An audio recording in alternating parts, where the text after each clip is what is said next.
Bond मामले में supreme court में एसबीआई को कल तक जानकारी देने के लिए कहा गया है। कोर्ट ने इलेक्ट्रल बॉन्ड मामले पर क्या हुआ, आज बताने के लिए हमारे साथ जुड़ रहे हैं हमारे संवाददाता असीम मनचंदा जी। असीम, क्या डिटेल है इस मामले में?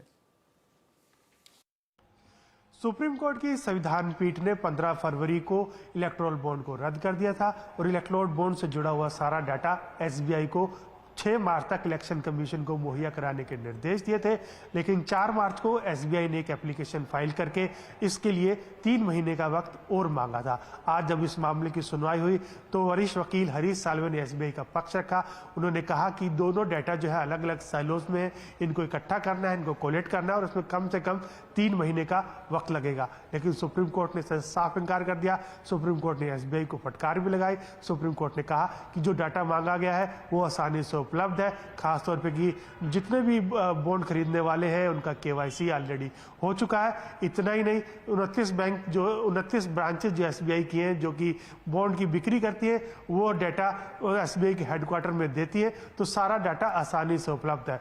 सुप्रीम कोर्ट ने एसबीआई की एक्सटेंशन की याचिका को खारिज कर दिया। सुप्रीम कोर्ट ने कहा कि एसबीआई को सारा डाटा 12 मार्च तक इलेक्शन कमीशन को देना होगा और इलेक्शन कमीशन को 15 मार्च तक अपनी ये वेबसाइट पर डाटा पब्लिश करना होगा। इतना ही नहीं, सुप्रीम कोर्ट ने ये भी कहा कि जो एसबीआई के सीएमडी है उसको इनका कंप्लायंस का हलफनामा भी देना पड़ेगा।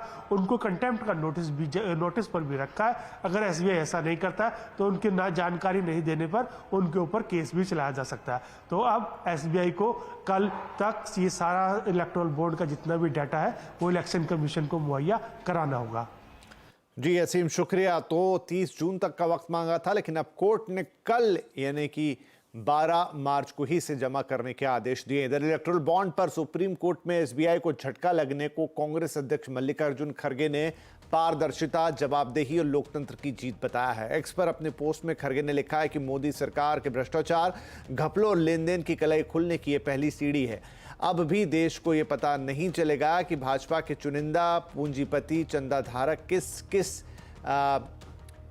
के लिए मोदी सरकार को चंदा देते थे, किस किस काम के लिए। उनके लिए सुप्रीम कोर्ट को उचित निर्देश देने चाहिए।